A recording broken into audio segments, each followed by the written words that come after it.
Islas de sol y playa. Cada una de las Baleares condensa un universo de espacios, culturas y monumentos que solo el Mediterráneo es capaz de desplegar.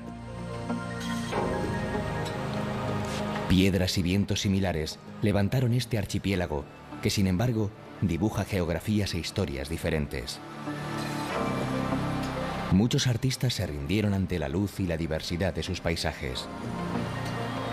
La sierra erizada de la Tramuntana, que se bate con el mar en el Cabo Formentor. El misterio de los talayots. Los demonios que retan al fuego con danzas ancestrales. Son islas ancladas en el tiempo que abrieron sus horizontes a la modernidad más rabiosa y convirtieron el blanco en símbolo de libertad. Mallorca, Menorca, Ibiza y Formentera. Territorios para recorrer y descubrir sin reloj, como manda su condición insular.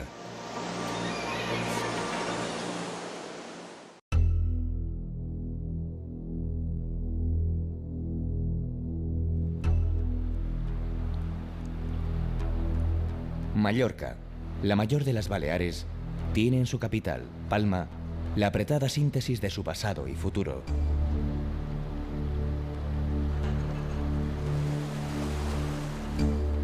Símbolo de su rico patrimonio es la catedral, la Seu, el templo gótico que se alza sobre la bahía. Según las crónicas, la culpa de que se levantara el edificio la tuvo una tormenta que puso en peligro la flota de Jaime I el Conquistador cuando navegaba rumbo a Mallorca en un lejano septiembre de 1229. El monarca de Aragón hizo voto de construir la iglesia más bella jamás vista si salía de aquel trance. Fruto de aquella promesa es el templo que hoy admiran los turistas, aunque su imagen actual se debe al trabajo realizado a lo largo de 6 siglos. Incluso hoy continúa recibiendo aportaciones, como la del artista mallorquín Miquel Barceló, que ha reinventado la capilla gótica del Santísimo.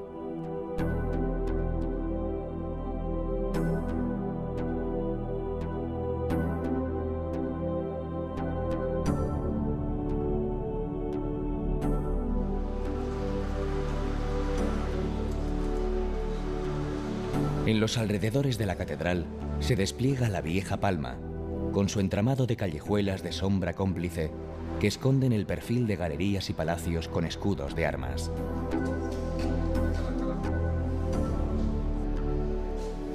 Muchas de estas mansiones señoriales atesoran patios majestuosos con arcadas, escaleras y pozos de piedra que ganan la luz y el espacio que las estrechas calles les niegan.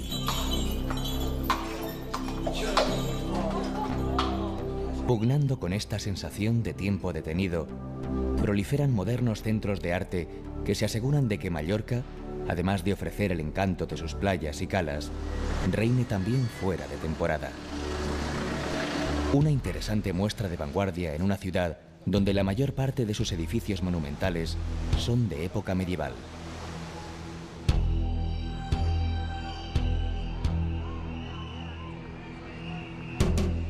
En la parte baja de Palma domina la columnata de la Lonja de los Mercaderes, junto al barrio de bares y restaurantes.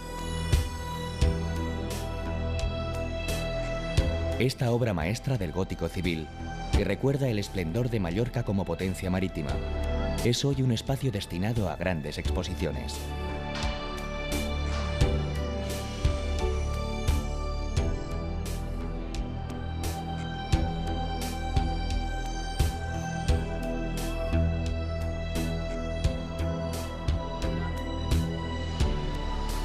La arquitectura modernista dejó en Palma el Gran Hotel, obra de Luis Domènech i Montaner, que acoge la sede de la Fundación La Caixa con exhibiciones de pintura.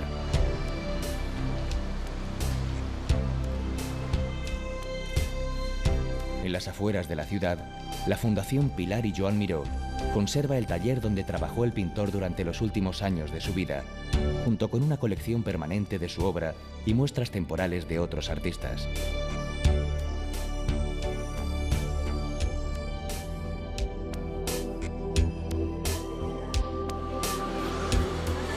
La célebre pasta dulce en forma de espiral se ha convertido en todo un símbolo de haber viajado a Mallorca cuando, como manda la tradición, los turistas abandonan la isla con las ensaimadas bajo el brazo.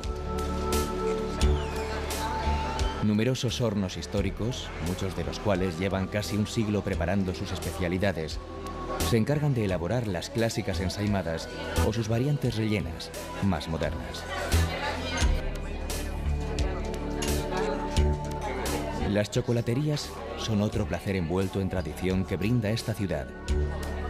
Y son también la excusa perfecta para degustar otras delicias de la repostería mallorquina, como los cuartos, un bizcocho muy suave hecho a base de huevos, los gatós, elaborados con almendras, o la gran variedad de helados de frutas.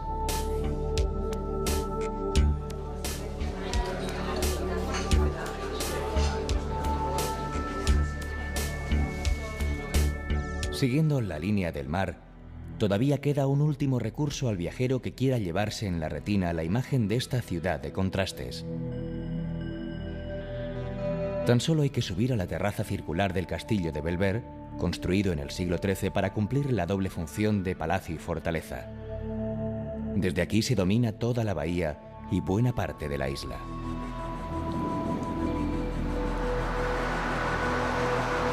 El juego de luces y sombras que sorprende al viajero en la vieja Palma cambia de destellos en el paseo marítimo, la frontera entre el pasado y los nuevos aires de ocio y diversión que asomaron en el siglo pasado, cuando la isla se abrió al turismo cosmopolita.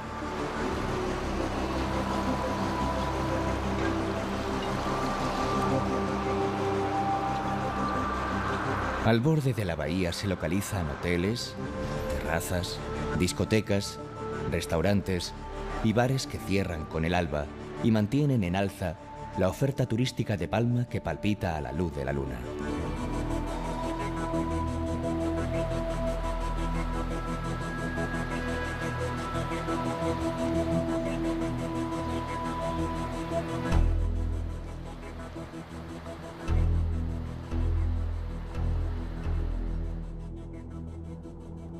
Para mirar y admirar la costa noroeste de Mallorca, no hay como subirse a lomos de la Sierra de Tramuntana, que ocupa la tercera parte de la isla.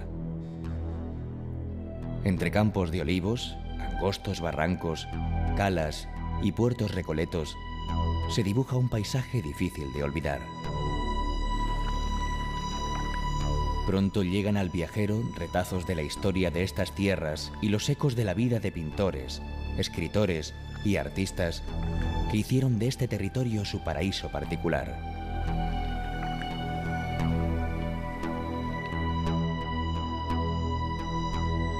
A pesar de ser una de las localidades más bellas de la zona, el nombre de Valldemossa está estrechamente vinculado a su cartuja, un edificio fundado por los monjes en el siglo XV.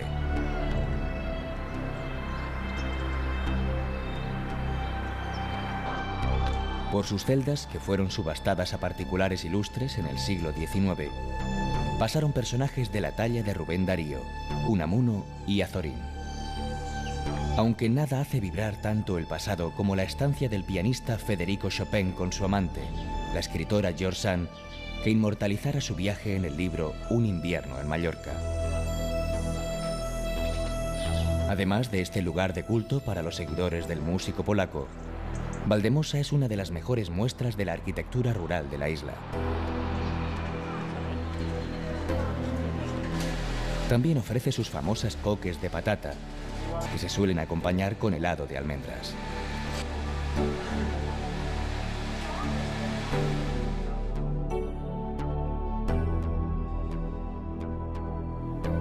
Son Marroch es uno de los palacetes construidos por el archiduque Luis Salvador de Habsburgo-Lorena, que popularizó esta costa como lugar de veraneo de la nobleza europea en el siglo XIX. Sobresale del conjunto el templete de mármol de Carrara, que el archiduque se hizo construir para contemplar la diversidad y la grandeza del paisaje, y en especial sus espectaculares puestas de sol. Aunque la protagonista indiscutible del entorno es la península de Sa Foradada, llamada así por el Furant, el increíble agujero que alberga.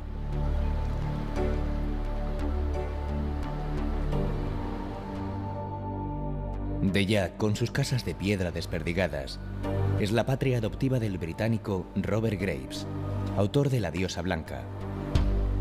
El escritor aseguraba que en este lugar había en época prehistórica un templo dedicado a la diosa blanca, la luna, y que las montañas circundantes desprendían un magnetismo que obligaba a sus habitantes a convertirse en artistas o a volverse locos.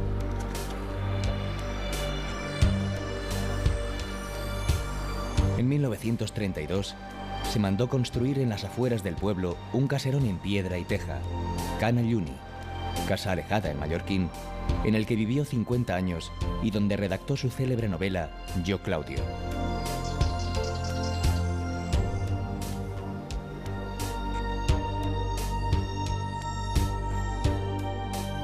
Sóller conoció su máximo esplendor a principios del siglo XX, como lo atestigua la imagen modernista de muchos de sus edificios.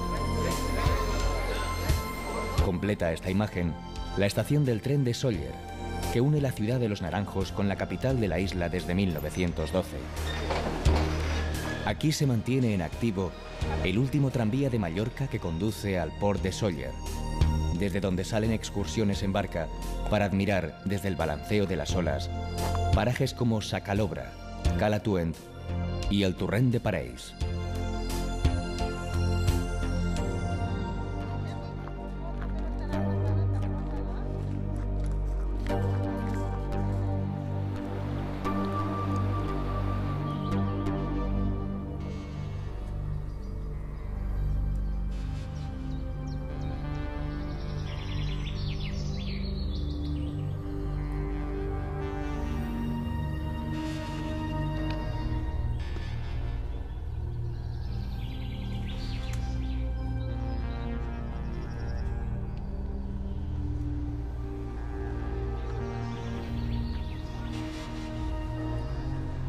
¿Otra vez?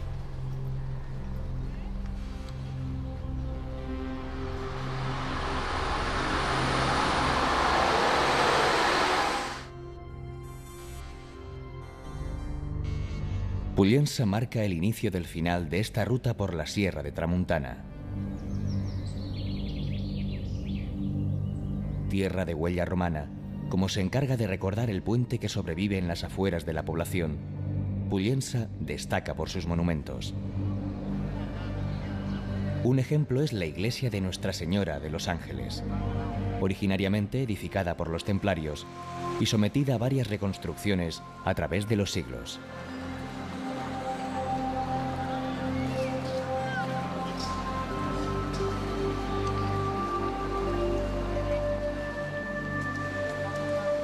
La parte elevada de la villa está presidida por las escalinatas del Calvari, con 365 peldaños.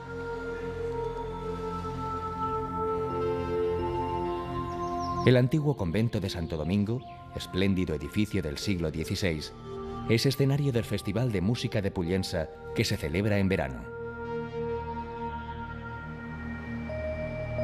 Un desvío en dirección al mar lleva a la Cala de San Vicent, buen sitio para degustar la cocina marinera y disfrutar de un anticipo de lo que el viajero encontrará al final de la isla.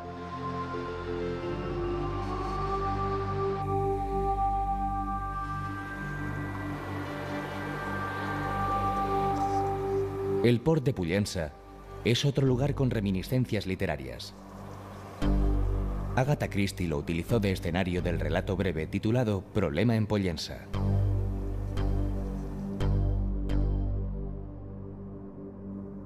Y finalmente, el Cabo Formentor.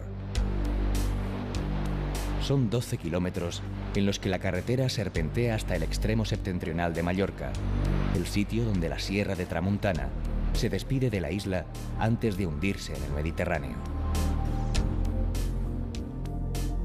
Por el camino, es ineludible detenerse en el mirador sobre el islote Colomer, o seguir con la vista la silueta de las calas que se suceden a ambos lados de este apéndice rocoso hasta alcanzar el faro del Cabo Formentor, que aparece suspendido en medio del mar.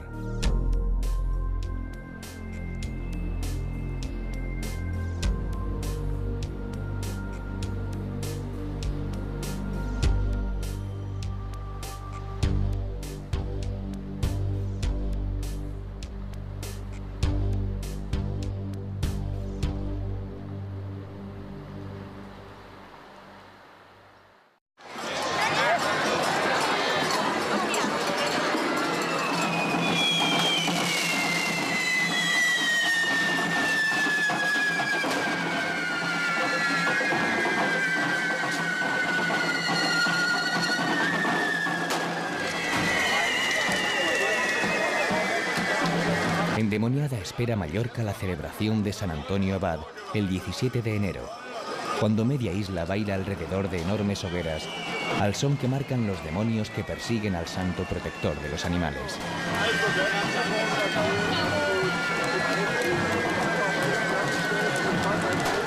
Es esta una de las fiestas con mayor arraigo en las Islas Baleares, aunque hay dos citas ineludibles: Sa Pobla y Artà.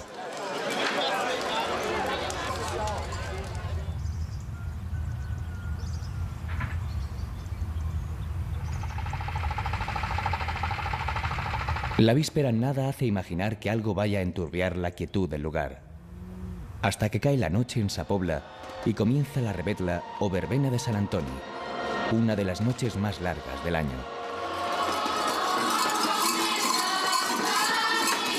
El centro de la celebración es el fuego, símbolo de purificación y del triunfo del bien sobre el mal, escenificado en los dimonis de ancha cornamenta, que no dejan de tentar a Sant Antoni.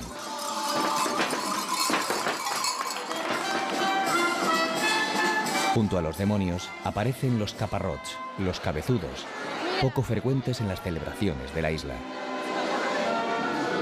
Mientras, los glosadors recorren las calles plagadas de hogueras para cantar sus versos improvisados sobre la vida del santo, acompañados por la simbomba.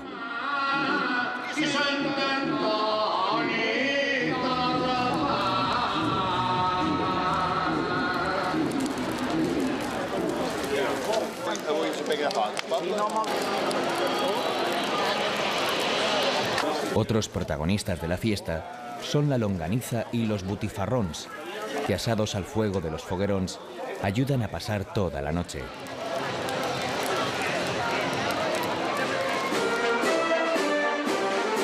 El día siguiente es San Antonio y la festividad se hace más seria.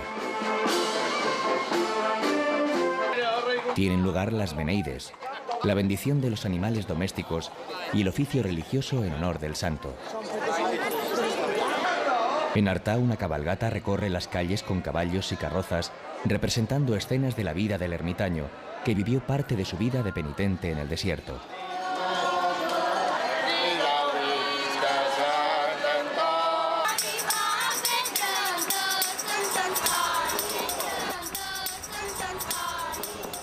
Y así hasta que acaba el día y comienza el nuevo ciclo, que hará renacer los antiguos ritos de fertilidad del Mediterráneo más ancestral en la más moderna de sus islas.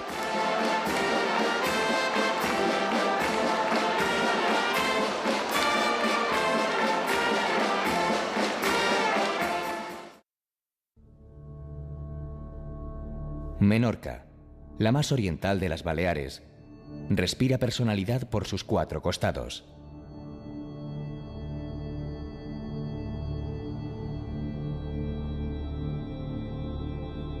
Desde su increíble patrimonio arqueológico de taulas y navetas, que dejan entrever el misterio de una cultura milenaria, hasta las huellas de la dominación inglesa del siglo XVIII. Vestigios de este pasado se pueden ver en su capital, Mahón, que mucho le debe a la presencia británica. Fue Sir Richard Kane, el primer gobernador, quien trasladó la capitalidad menorquina de Ciudadela a Mahón y organizó su trazado urbano, en el que aún pervive la arquitectura georgiana, el aire colonial y las ventanas de guillotina de las casas. Sobresalen en este entramado sus iglesias, con el mismo aire austero de la ciudad. La iglesia de Santa María tiene un órgano de unos 3000 tubos de metal, considerado uno de los mejores de Europa. Entre las imágenes características de Mahón se encuentra el antiguo convento del Carmen. El claustro barroco es una auténtica maravilla, no por las obras de arte, sino por ser la sede de un tradicional mercado popular en el que se pueden encontrar todo tipo de verduras, quesos y legumbres. A los pies de la ciudad transcurre su puerto, una estrecha y larga bahía de más de 3 millas de longitud, única en el Mediterráneo. En el centro de la ría se alzan 4 islas, la de Pinto, la de Cuarentena, la del Lazareto y la del Rey. En esta última, los ingleses construyeron un hospital militar.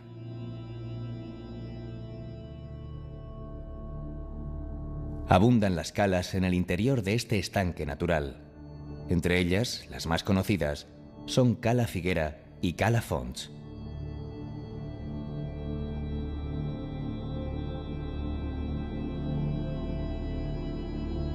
Entre Mahón y Ciudadela se extiende el paisaje de Menorca con sus suaves ondulaciones, vigilada siempre por la caprichosa presencia del Monte Toro, su única elevación, que apenas sobrepasa los 300 metros.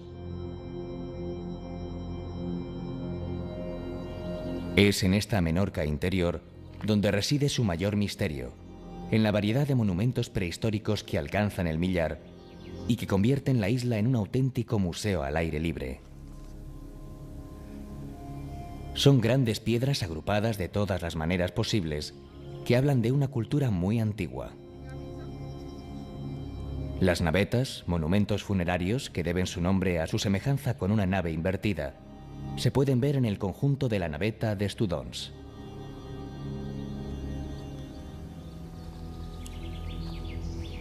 Los talayots, torres de vigilancia que se yerguen por encima de poblados amurallados, marcan el máximo esplendor de la cultura megalítica. Aunque quizá el monumento más singular de la prehistoria menorquina sean las taulas. Deben su nombre al parecido que guardan con una mesa, taula en catalán, lo que ha dado pie a la leyenda que asegura que sirvieron de muebles de una perdida raza de gigantes.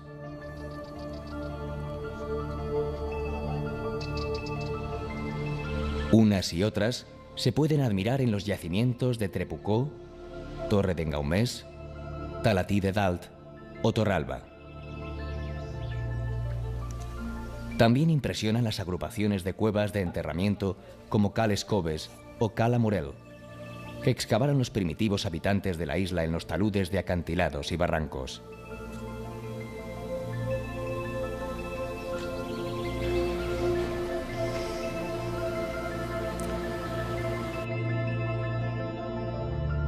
La población de Fourneils se asienta a orillas de un espectacular puerto natural que conforma un auténtico paraíso para los aficionados al windsurf. Hasta hace poco, un pequeño pueblo de pescadores, nacido a la sombra del castillo de San Antonio, el fenómeno turístico ha desarrollado considerablemente la localidad, pero sin variar su sabor más tradicional. Fourneils es famosa por la cocina de pescado y, sobre todo, por ser la patria de la caldereta de langosta, que se puede degustar en los muchos establecimientos ubicados en la zona del puerto.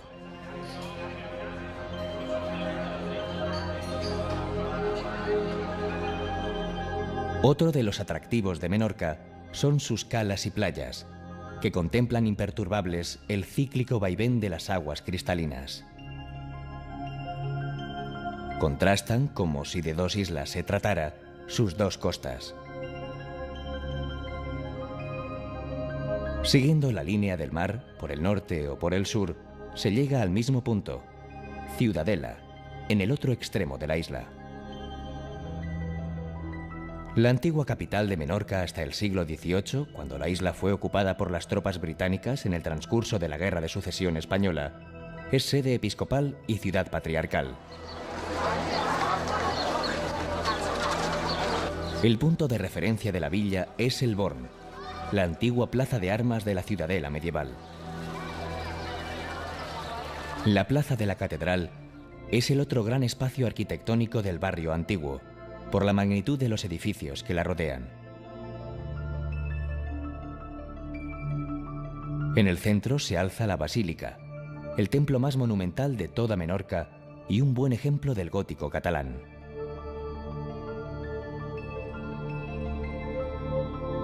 Las referencias históricas se trastocan en ambiente nocturno en su puerto, donde florecen bares y discotecas y se mezclan los pescadores madrugadores con los noctámbulos. Al final del puerto, en el Pla de Sant Joan, tienen lugar los famosos juegos ecuestres de la noche de San Juan. Caballos y jinetes reviven las justas entre caballeros que ya se celebraban en Menorca en el siglo XIV.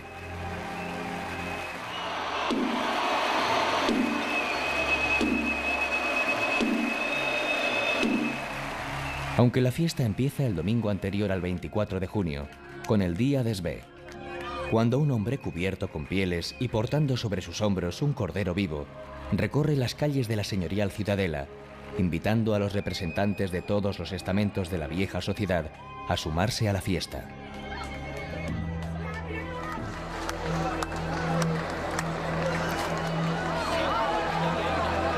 Entre los actos más espectaculares destacan los caracoleos al son de la música del tradicional jaleo que realizan los caballos encabritados por sus propios jinetes y la marea humana que los rodea, haciendo brotar por unos días el alma de esta ciudad tradicional y mundana.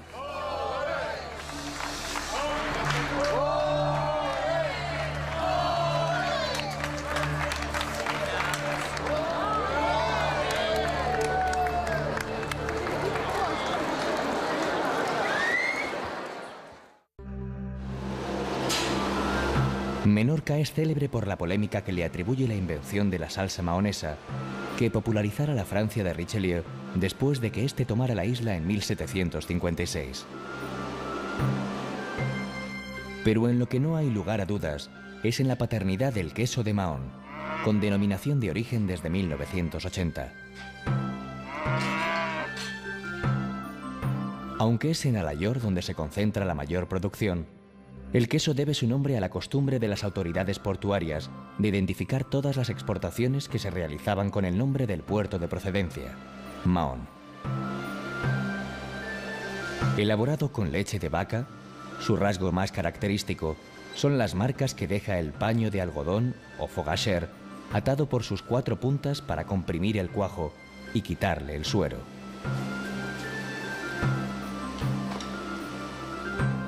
El queso de Mahón varía en color y sabor según el tiempo de maduración al que se someta y puede ser semicurado, curado y añejo.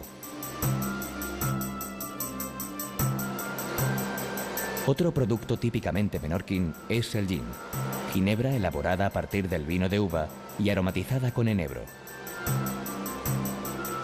Su origen se remonta a los tiempos de la dominación británica, cuando los marineros consumían en las tabernas del puerto su bebida favorita, el gin. Aunque este aguardiente era desconocido en la isla, pronto se ideó la forma de fabricarlo artesanalmente, importando bayas de enebro de los Pirineos y elaborándolo con aguardiente de vino y no de cereal. A principios del siglo XX nació el gin Xoriguer, con su curioso embotellado, que aún mantiene las destilerías en el puerto de Mahón. El gin menorquín se toma solo, con hielo, o se puede combinar con limonada para saborear la famosa pomada.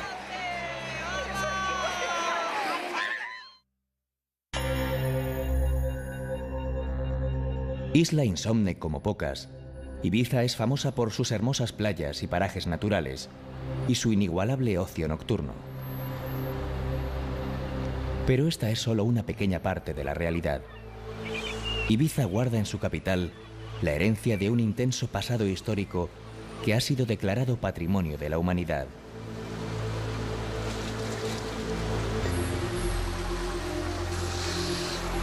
El casco antiguo, la Tal Vila, está rodeado por monumentales murallas, realizadas en el siglo XVI, según el concepto renacentista de defensa, con 7 baluartes artillados y un rebellín.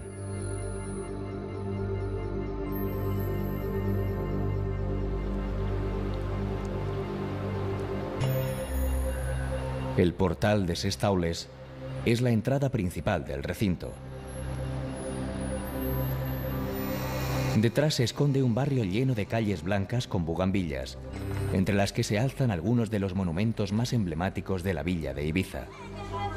Entre ellos, la catedral, construida entre los siglos XIV y XVI. Junto al pie de esta histórica colina, se extiende justo lo contrario, el antiguo arrabal de la Marina. Pero la ruta nocturna tiene su colofón en las discotecas que se precian de ofrecer la noche más larga del Mediterráneo. Es esta la cara más conocida de Ibiza, con su ir y venir por los locales de marcha de los mejores DJs de Europa.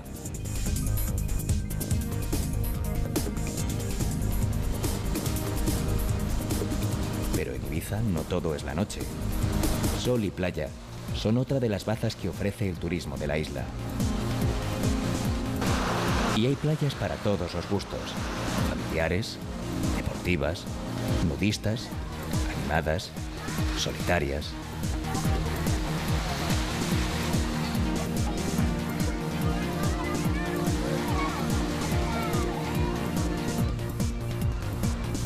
Sus 572 kilómetros hacen que ninguno de estos escenarios quede lejos, y cualquiera de ellos tiene un toque mágico, como el de Cala d'Hort, desde donde se admira el islote de Esvedra saliendo del mar.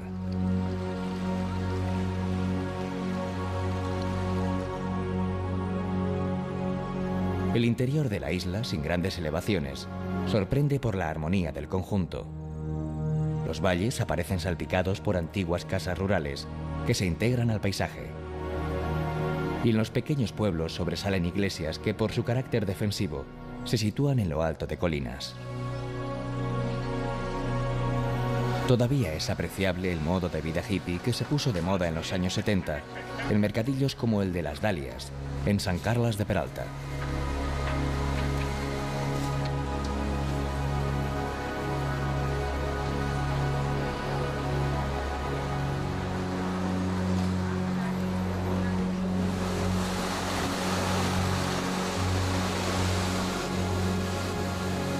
Aunque cualquier sitio es ideal para constatar el espíritu de libertad que puso de moda esta isla y en el que, de seguro, mucho habrán tenido que ver sus espectaculares puestas de sol.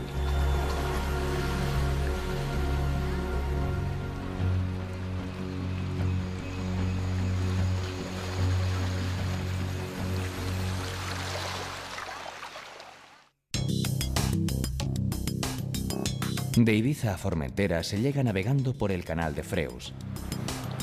Nada más desembarcar en la Sabina, se percibe una sensación diferente, una quietud especial. Considerada el último paraíso del Mediterráneo, lo cierto es que Formentera es uno de los enclaves menos urbanizados de las Baleares. Aguas color turquesa y playas de arena fina son la principal característica de un litoral que se mantiene salvaje, tan solo salpicado por la presencia de algún chiringuito en el que poder degustar las excelencias de la gastronomía local. Es el caso de la curiosa ensalada payesa, elaborada con pescado previamente secado en los árboles. El islote de Espalmador, junto con Espardell y Sa Torreta, conforman una instantánea de gran belleza.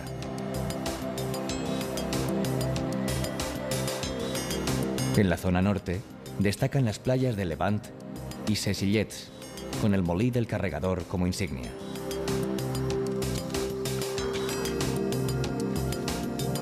En el sur se extiende Midtjorn, el arenal más largo de la isla.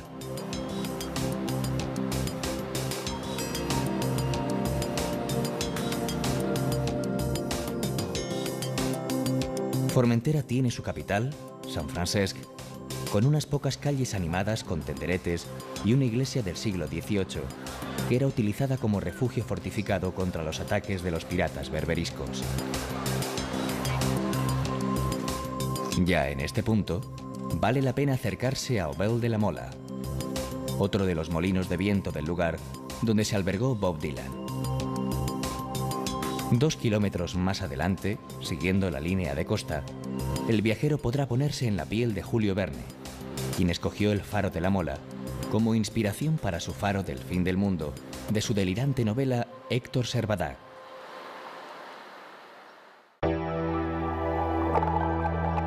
Surgidas del fondo del océano, nacidas del impulso creador de las contracciones volcánicas, las Islas Canarias fueron para los antiguos el perdido Edén, los campos elíseos, el fin del mundo, allí donde el mar ya no es navegable.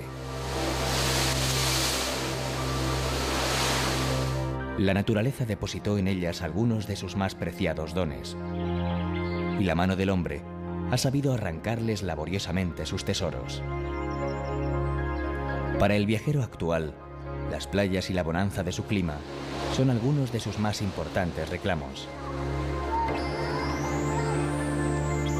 Pero también los espacios naturales, la arquitectura tradicional, el ritmo pausado de la vida, la artesanía, el buen comer y beber, las fiestas y el folclore, que aquí permanecen increíblemente vivos.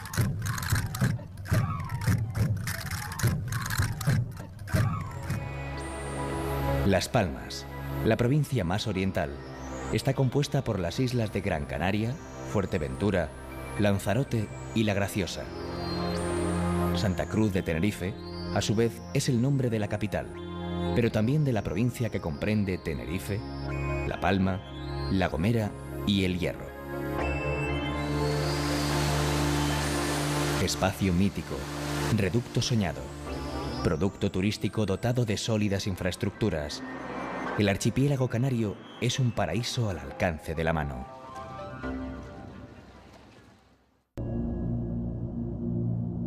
Unamuno lo definió certeramente: tempestad petrificada. Así es el paisaje, desbordante y enigmático, del Parque Rural del Nublo, en Gran Canaria. Lo que hoy vemos en esta enorme caldera de Tejeda, abierta en medio de la redondeada isla, se ha formado, según el biólogo canario Antonio Machado, en los 2 últimos millones de años, debido a los deslizamientos, desplomes y erosión. Tiene 20 kilómetros de diámetro.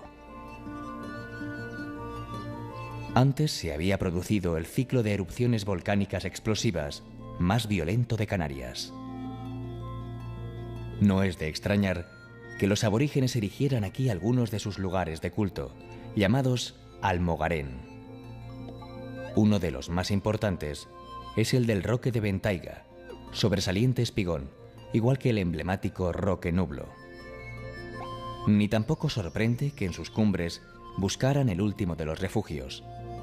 Desde aquí podían contemplar no solo el resto de su territorio, sino el picudo perfil del Teide, en la vecina Tenerife. El fascinante universo sigue, por fortuna, poblado. Algo más de 4.000 personas, repartidas en pagos y caseríos, con interesantes muestras de arquitectura popular. La lucha de los magos o campesinos por obtener sus frutos adquiere forma de bancales aplanados en lugares inverosímiles. El agua, tan preciada y escasa, se embalsa en la mayor concentración del mundo de presas construidas por metro cuadrado. La cuenca hidrográfica de Tejeda, la más grande del archipiélago, está salpicada de barrancos. Ya lo dice la composición de Néstor Álamo, Sombra del Nublo, el himno emotivo de los Gran Canarios. El agua por el barranco y mi amor en el telar.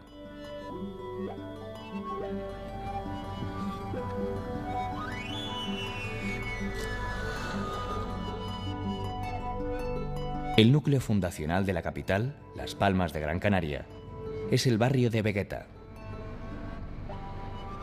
La plaza de Santa Ana constituye su eje. A ella, además del ayuntamiento, asoma la catedral, iniciada en 1497 y culminada 3 siglos y medio más tarde. En el catedralicio patio de los Naranjos se respira un aire colonial que se extiende por todo Vegueta, jalonado de fachadas señoriales. Destaca la de la Casa de Colón, plateresca. En ella residieron los primeros gobernadores de la isla. También lo hizo el almirante, que recuperó aquí fuerzas en 1492, antes de continuar viaje hacia el aún desconocido Nuevo Mundo.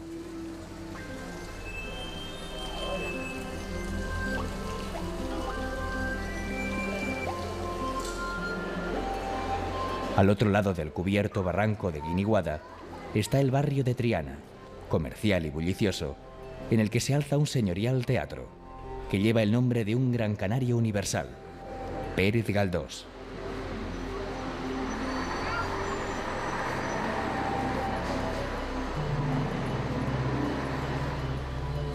La calle Triana culmina en el frondoso Parque de San Telmo.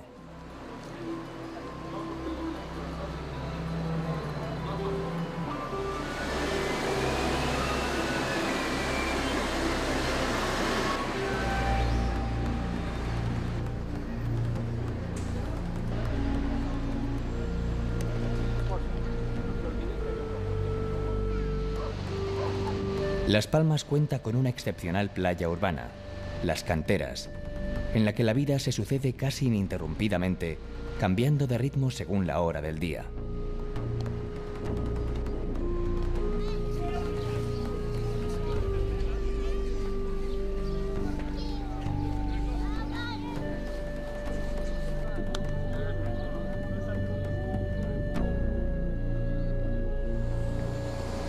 En uno de sus extremos se alza el Auditorio Alfredo Kraus. Diseñado por Óscar Tusquets, destaca el lucernario y sobre todo la sala sinfónica, en la que el océano se convierte en parte del espectáculo.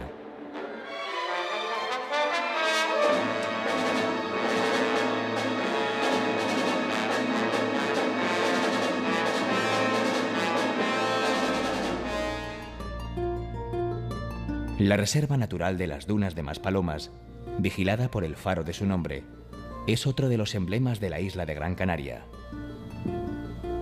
Viendo su perfil ondulado, pareciera que la imagen más atractiva del vecino Sáhara ha cruzado el Atlántico.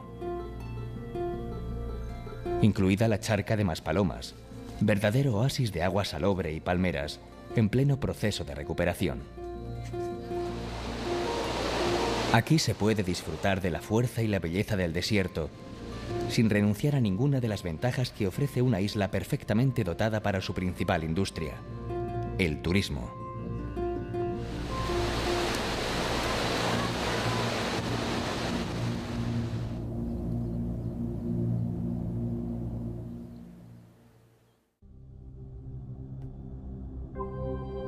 En el Parque Nacional de Timanfaya, invade al viajero una sensación contradictoria. La de tener delante las propias entrañas de la tierra, pero al mismo tiempo estar pisando uno de los suelos más jóvenes de España. No llega a 300 años. Sobrevino esta grande erupción la noche del 1 de septiembre de 1730, abriendo boca por el territorio de Timanfaya, después de un violentísimo terremoto, cuyos tristes fenómenos se continuaron por espacio de casi 7 años. Escribía el ilustrado canario José Viera y Clavijo. De aquel horror surgió esta maravilla. Un parque nacional que ofrece todo un tratado de vulcanología, que se concreta en formas tortuosas y conos volcánicos, en contraste con suaves lomas de 1000 tonalidades. El recorrido se ha de hacer en visitas guiadas. Su ecosistema es tan delicado que está totalmente prohibido salirse de los caminos marcados. Pero no importa. El escenario es tan fantástico que resulta fácil establecer un diálogo personal con el corazón aún encendido de la tierra.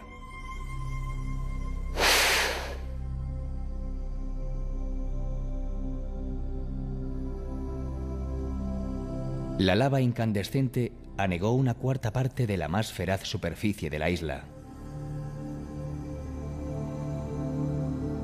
Pero lo que en un principio fue la pilla arrasador, ceniza destructora, acabó convirtiéndose en la base de sus cultivos. Los lanzaroteños, que siempre habían tenido que ingeniárselas para arrancar duramente el fruto a su parco suelo, descubrieron que la fertilidad se encontraba en lo más hondo, apartando el picón y plantando la vid allá dentro. El abrigo volcánico absorbe la humedad de las escasas lluvias, de los vientos alisios del Atlántico y del rocío de la mañana, evitando que se evapore el agua.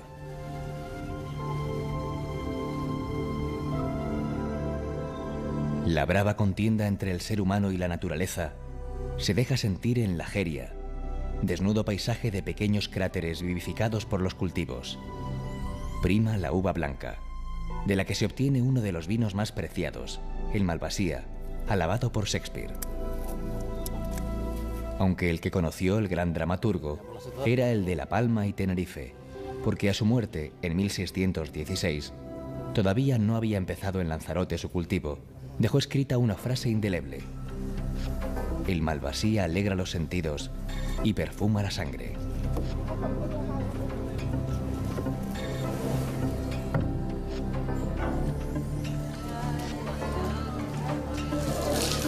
En La Jeria se ubica una bodega que lleva su nombre. Fundada en 1775, es la más antigua de Canarias.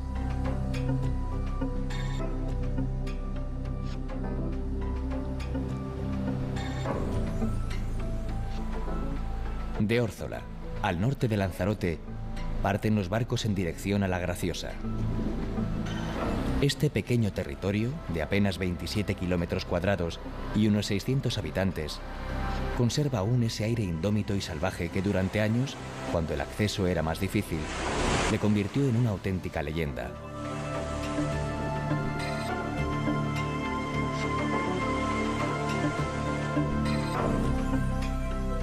Caleta de Sebo es el único núcleo habitado, mientras que en Pedro Barba las casas se abren en Semana Santa y verano fundamentalmente.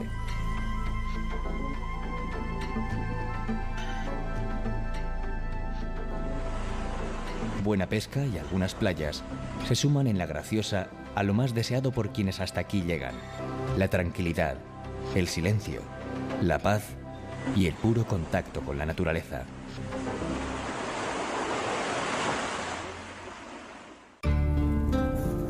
Los molinos de viento salpican el paisaje majorero. En los molinos se molía, una vez tostado, tanto trigo como maíz o centeno, con el fin de obtener gofio.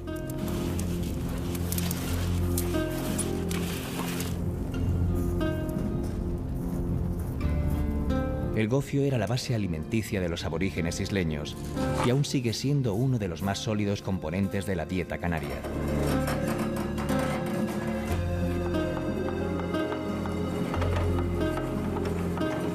Se toma disuelto en leche, pero también amasado con caldo de pescado, en forma de escaldón, y como postre mezclado con miel.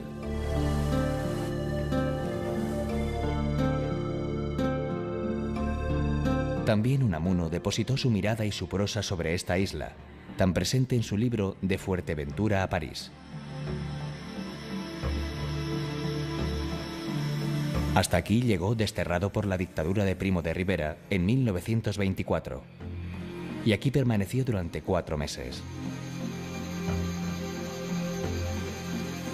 En la capital, Puerto del Rosario, hay un museo a él dedicado, en la que fuera la fonda que le albergó.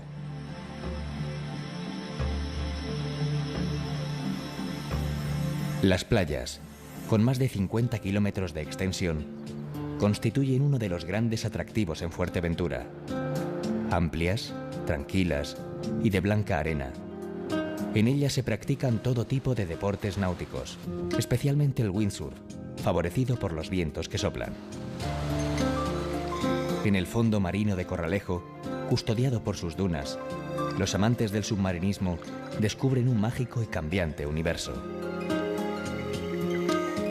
Desde su muelle parte el barco hacia el vecino islote de Lobos, que debe su nombre a los lobos marinos que en otro tiempo abundaban en sus costas de aguas transparentes.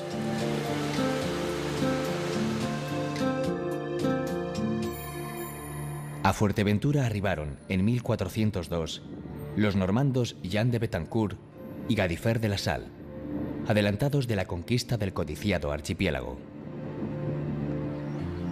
2 años después, Betancourt fundó Betancuria. A pesar de que quiso erigirla en un lugar inaccesible, en 1539 fue arrasada por corsarios berberiscos. Los ataques piratas han sido, a lo largo de su historia, una terrible constante en unas islas por tantos otros motivos afortunadas, pero a las que nadie ha regalado nada. La iglesia de Santa María, de traza gótica normanda, muestra en la sacristía un artesonado mudéjar, estilo muy presente en Canarias.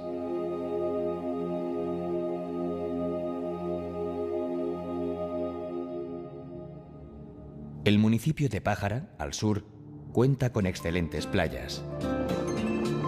En la península de Jandía se puede elegir entre Sotavento y Barlovento. En esta última, a poniente, además de la suave arena y del embaravecido océano, se disfruta de unos espectaculares atardeceres que miran hacia las islas hermanas.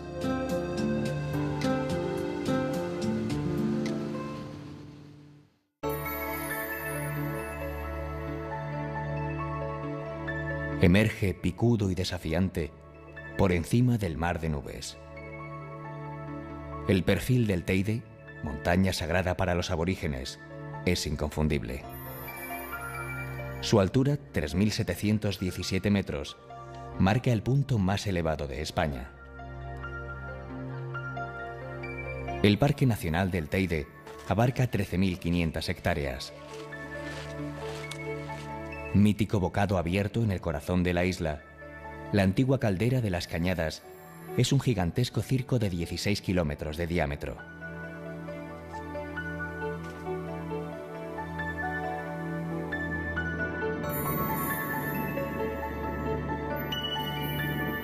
Al estar situado a unos 2.000 metros de altitud, las nubes formadas por los vientos alisios quedan por debajo. Tras pasarlas y descubrir un sol radiante cuando se ha partido de un cielo nublado, es uno de los atractivos que encuentran los más de 3,5 millones de personas que acuden anualmente. El otro es disfrutar lo nevado. Para recorrerlo hay senderos señalizados, rutas guiadas y una red de miradores desde donde se puede contemplar el milagro de la lava con 1000 formas, colores y texturas. La imagen más conocida es la de los Roques de García, que figuraban en los antiguos billetes de 1000 pesetas. Entre el medio centenar de endemismos destaca el Tajinaste rojo, de espectacular floración. También hay retamas, margaritas, alelíes y violetas. Un teleférico conduce hasta casi la cima del Teide. Más allá está un cráter que en lento proceso de enfriamiento todavía echa humo. En Izaña, dentro del Parque Nacional, se encuentran las instalaciones del Instituto de Astrofísica de Canarias, uno de los complejos más importantes del mundo en su especialidad.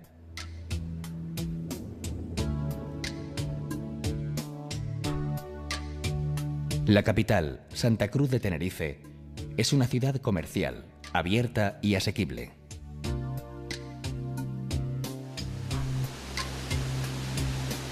El Parque García Sanabria es uno de sus enclaves más agradables, con especies arbóreas propias de este trópico europeo, que son las Islas Canarias. Al otro lado del parque se extiende una de las vías urbanas más importantes, las Ramblas, jalonadas de esculturas abstractas.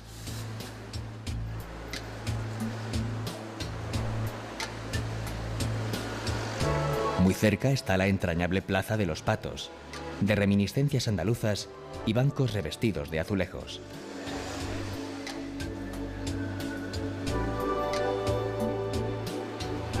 Otra plaza muy querida por los chicharreros, que es como se conoce a los habitantes de Santa Cruz, es la del Príncipe, escenario de multitudinarias actuaciones carnavalescas.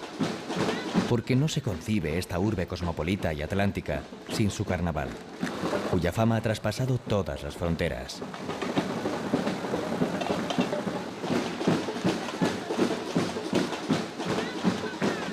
A los espectaculares desfiles de las comparsas, de aire brasileño, se une la ironía y mordacidad de las murgas, así como las actuaciones de rondallas y coros.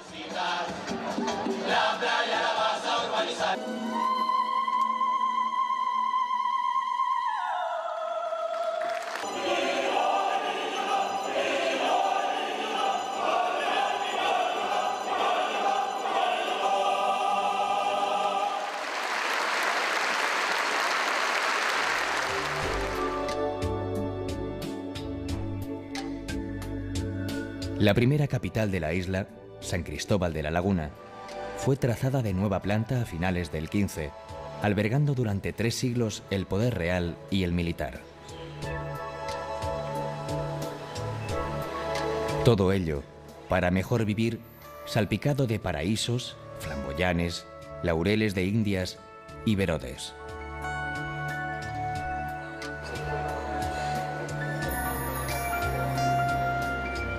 A las afueras de la ciudad se levanta el Museo de la Ciencia y el Cosmos, ideal para adentrarse, casi tocándolos, en los fascinantes secretos del cuerpo humano, la Tierra, el Sol y el universo.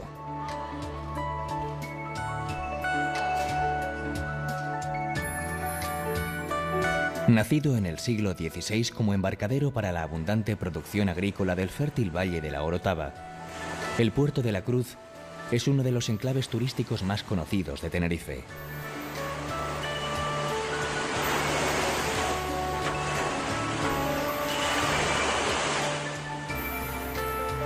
A sus atractivos se vino a sumar la espectacular intervención del artista lanzaroteño César Manrique, que diseñó el lago Martínez. La realidad de Canarias como puente entre la España peninsular y América se deja sentir en el Jardín Botánico, concebido bajo el reinado de Carlos III para el estudio y aclimatación de las especies traídas del otro lado del mundo.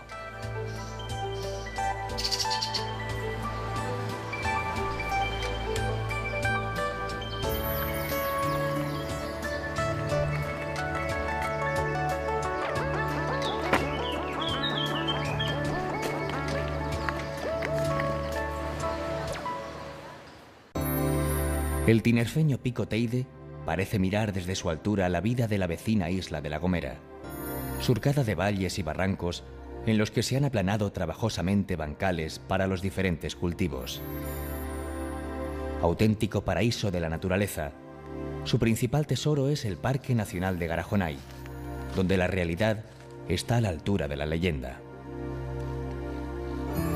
Su nombre, sonoro como casi todos los términos aborígenes canarios, habla del amor entre Gara y Jonay.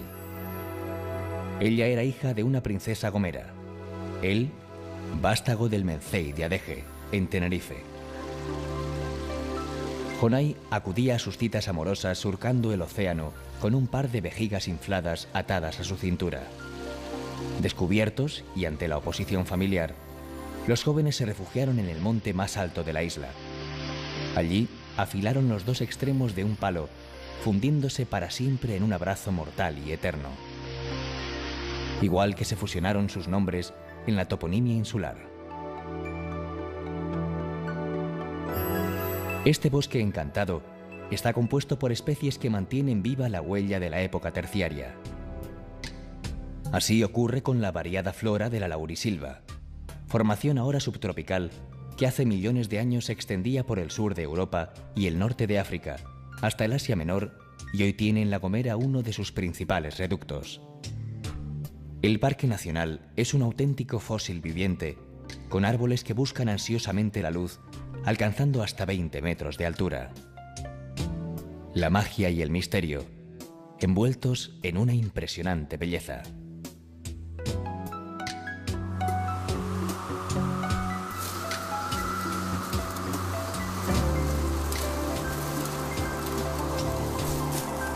En algunos núcleos entre Alojera, Tazo y Epina existen grandes plantaciones de palmeras, de las que se obtiene el guarapo o miel de palma, en un proceso similar al que llevaban a cabo los aborígenes gomeros.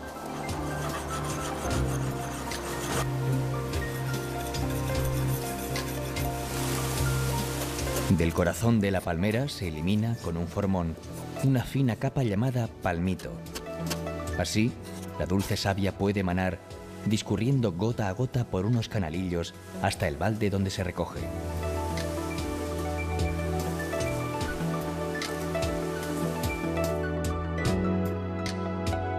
A la mañana siguiente, antes de que salga el sol y el calor lo estropee, se retira el líquido manado durante toda la noche. El guarapo tiene un sabor vegetal y propiedades digestivas. Hervido se convierte en miel de palma, dorada y de suave textura, menos dulce que la miel de abeja.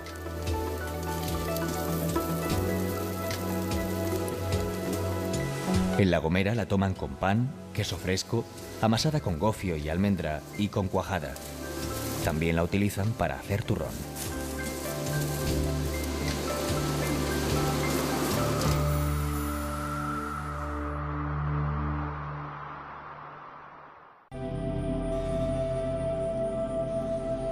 El Parque Nacional de la Caldera de Taburiente es el corazón de la isla de La Palma, abierto a poniente hacia el Atlántico y hacia América. Una herida gigantesca echa vida entre espectaculares bosques de pino canario, helechos, codesos y retamones, nutridos por cascadas, torrentes y riachuelos.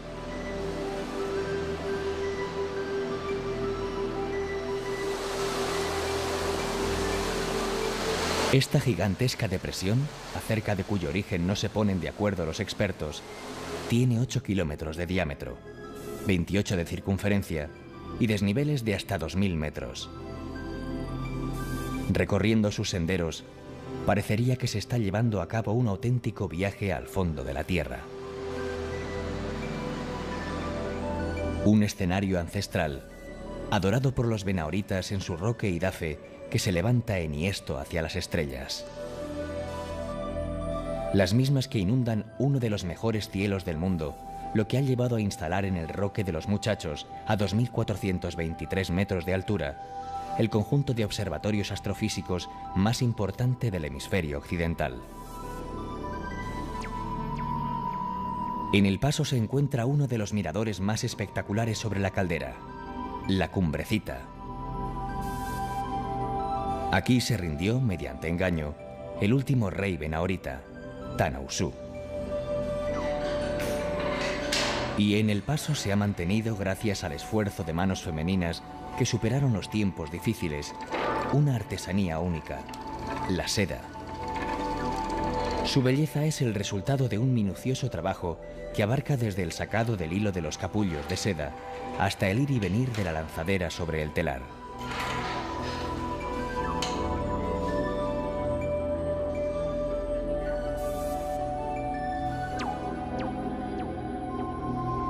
En Fuencaliente, la tierra rugió por última vez sobre suelo español en 1971.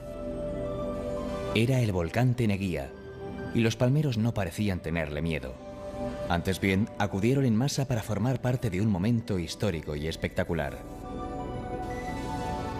Creció el perfil de una isla que es la más alta del mundo en relación a su perímetro. Aumentaron las tierras de labor en un espacio minuciosamente trabajado por sus activos habitantes, y se añadió un atractivo más a un paraíso rebosante de ellos.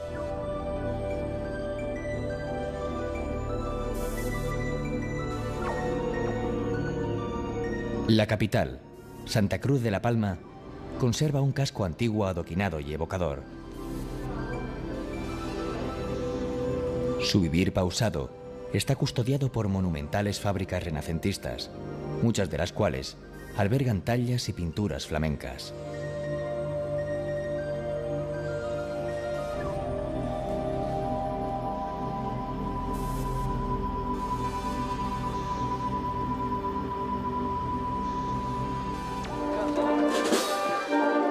Hasta aquí es traída desde su santuario cada 5 años la imagen de Nuestra Señora de las Nieves. Son las fiestas lustrales de la bajada, que comienzan con la romería en la que se trasladan, desmontadas, las 42 piezas de plata del trono. Las verdes plataneras y el azul atlántico custodian su paso. Hasta la bajada de la Virgen, en una procesión igualmente multitudinaria, se suceden la singular y emotiva danza de enanos, el minué y el carro alegórico. Así evocan los palmeros, desde 1680, la intervención milagrosa de su patrona durante una terrible sequía que asolaba la isla.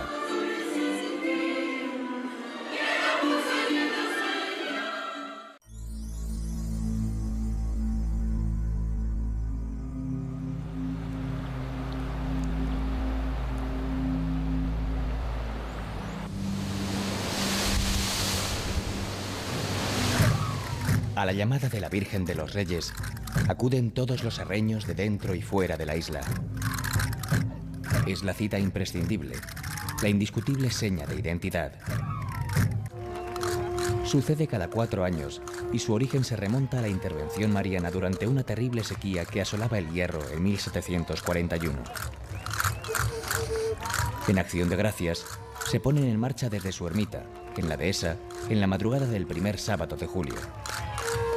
Aquí, como en la mayoría de celebraciones insulares, los bailarines tienen un gran protagonismo.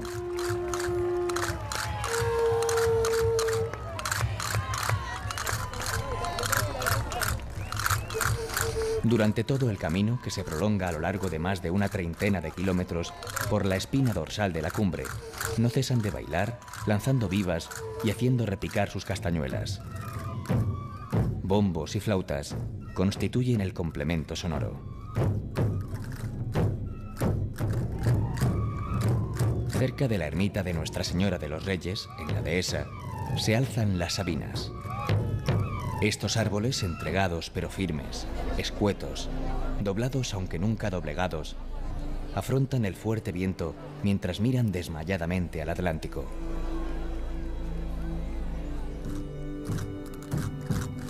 En la Cruz de los Reyes, a mitad de la dura y festiva jornada, se produce un descanso. Los devotos contemplan de cerca la imagen de la Virgen, se entonan cantos y se recitan loas. ¡Que viva la Virgen!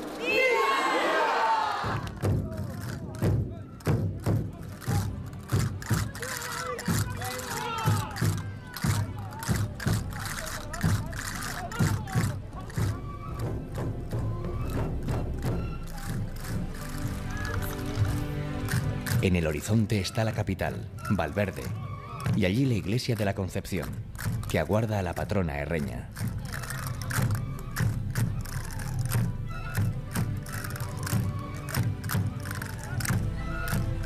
Un mes después, y tras itinerar por toda la isla, la Virgen vuelve a su santuario, en una subida presidida también por la emoción y el esfuerzo.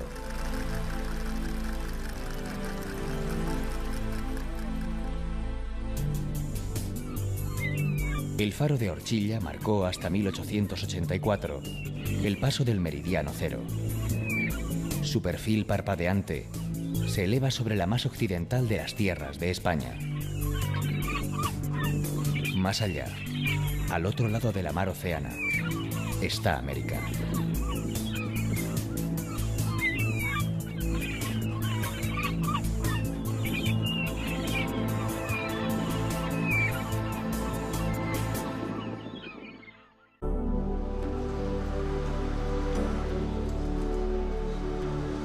En los alrededores de la catedral se despliega la vieja palma, con su entramado de callejuelas de sombra cómplice que esconden el perfil de galerías y palacios con escudos de armas.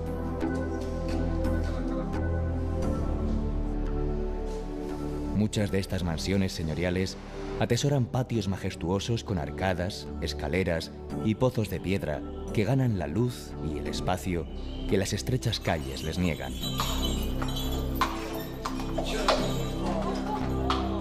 Pugnando con esta sensación de tiempo detenido, proliferan modernos centros de arte que se aseguran de que Mallorca, además de ofrecer el encanto de sus playas y calas, reine también fuera de temporada.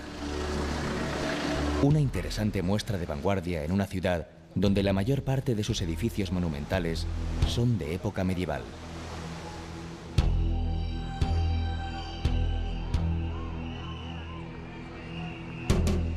En la parte baja de Palma domina la columnata de la Lonja de los Mercaderes, junto al barrio de bares y restaurantes. Esta obra maestra del gótico civil, que recuerda el esplendor de Mallorca como potencia marítima, es hoy un espacio destinado a grandes exposiciones.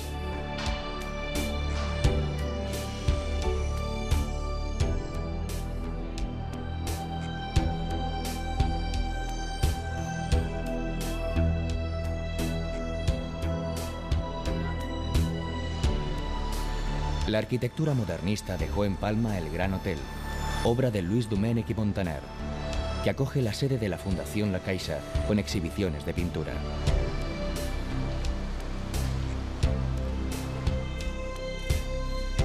En las afueras de la ciudad, la Fundación Pilar y Joan Miró conserva el taller donde trabajó el pintor durante los últimos años de su vida, junto con una colección permanente de su obra y muestras temporales de otros artistas.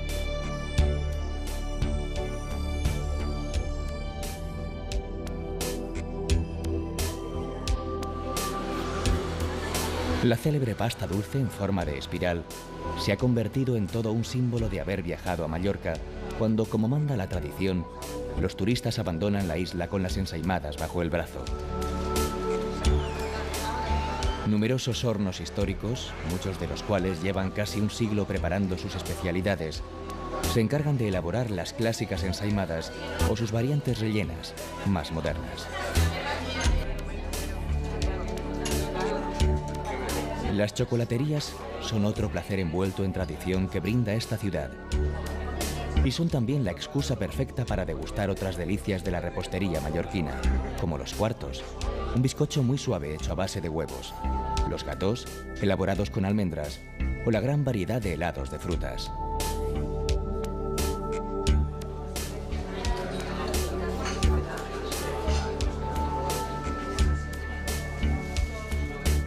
Siguiendo la línea del mar, todavía queda un último recurso al viajero que quiera llevarse en la retina la imagen de esta ciudad de contrastes. Tan solo hay que subir a la terraza circular del castillo de Belver, construido en el siglo XIII para cumplir la doble función de palacio y fortaleza. Desde aquí se domina toda la bahía y buena parte de la isla.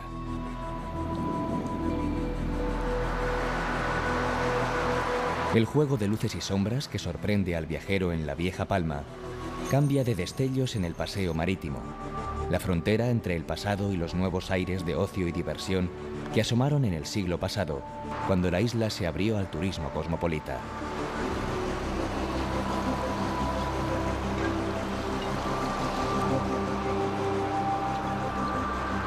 Al borde de la bahía se localizan hoteles, terrazas, discotecas, restaurantes y bares que cierran con el alba y mantienen en alza la oferta turística de Palma que palpita a la luz de la luna.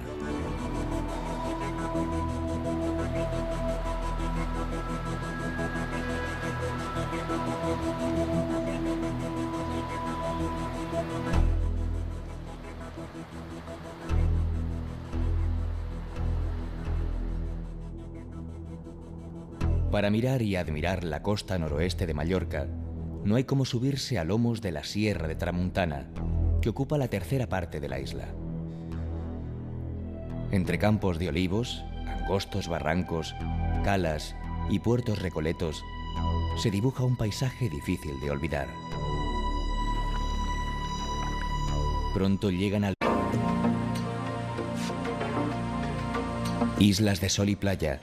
Cada una de las Baleares condensa un universo de espacios, culturas y monumentos que solo el Mediterráneo es capaz de desplegar. Piedras y vientos similares levantaron este archipiélago que, sin embargo, dibuja geografías e historias diferentes. Muchos artistas se rindieron ante la luz y la diversidad de sus paisajes.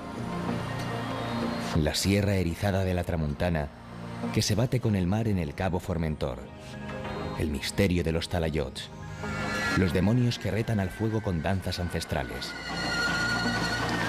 Son islas ancladas en el tiempo que abrieron sus horizontes a la modernidad más rabiosa y convirtieron el blanco en símbolo de libertad. Mallorca, Menorca, Ibiza y Formentera, territorios para recorrer y descubrir sin reloj, como manda su condición insular.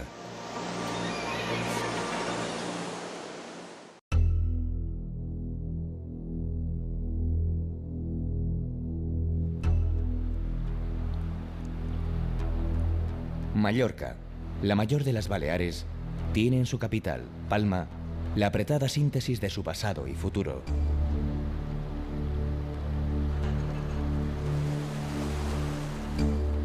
Símbolo de su rico patrimonio es la catedral, la Seu, el templo gótico que se alza sobre la bahía.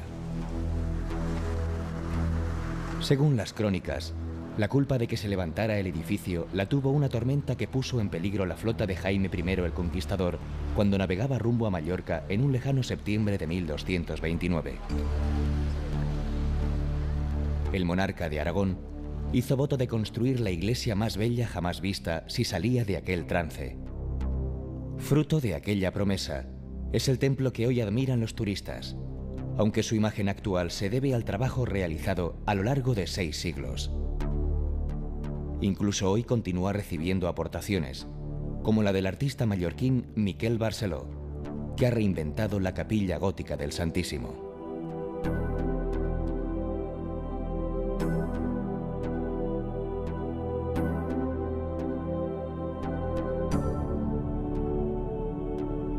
viajero retazos de la historia de estas tierras y los ecos de la vida de pintores, escritores y artistas que hicieron de este territorio su paraíso particular.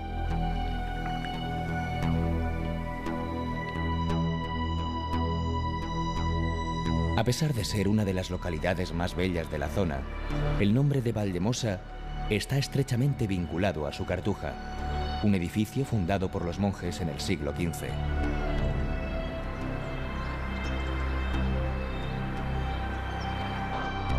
Por sus celdas, que fueron subastadas a particulares ilustres en el siglo XIX, pasaron personajes de la talla de Rubén Darío, Unamuno y Azorín. Aunque nada hace vibrar tanto el pasado como la estancia del pianista Federico Chopin con su amante, la escritora George Sand, que inmortalizara su viaje en el libro Un invierno en Mallorca. Además de este lugar de culto para los seguidores del músico polaco, Valdemosa es una de las mejores muestras de la arquitectura rural de la isla. También ofrece sus famosas coques de patata, que se suelen acompañar con helado de almendras.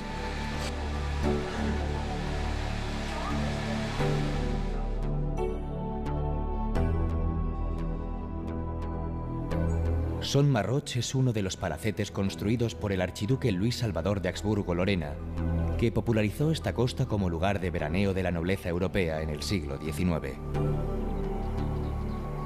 Sobresale del conjunto el templete de mármol de Carrara, que el archiduque se hizo construir para contemplar la diversidad y la grandeza del paisaje, y en especial sus espectaculares puestas de sol. Aunque la protagonista indiscutible del entorno es la península de Sa Foradada, llamada así por el Furant, el increíble agujero que alberga.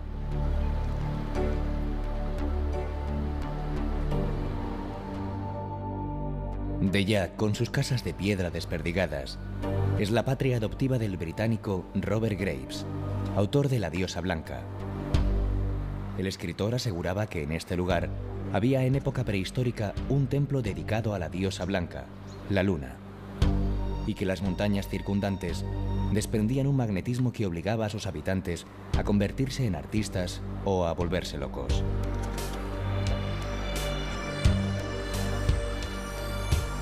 En 1932 se mandó construir en las afueras del pueblo un caserón en piedra y teja, Cana Lluni, casa alejada en mallorquín, en el que vivió 50 años y donde redactó su célebre novela Yo Claudio.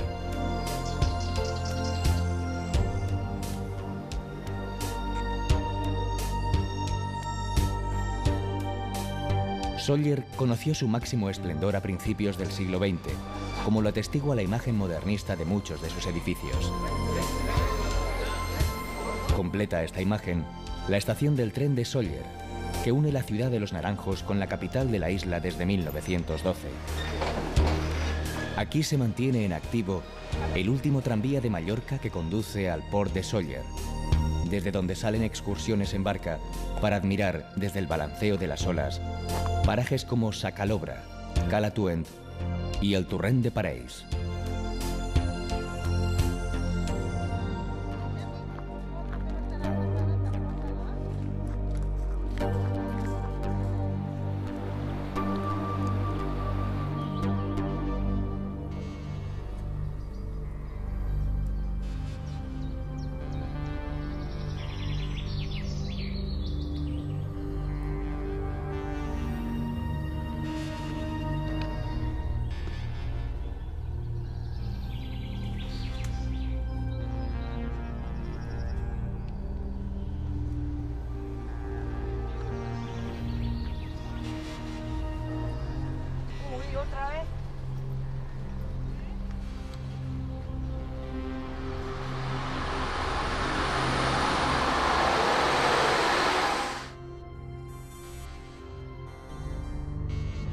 Pollença marca el inicio del final de esta ruta por la Sierra de Tramuntana.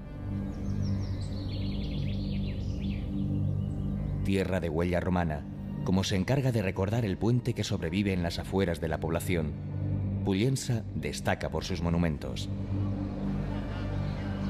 Un ejemplo es la iglesia de Nuestra Señora de los Ángeles, originariamente edificada por los templarios y sometida a varias reconstrucciones a través de los siglos.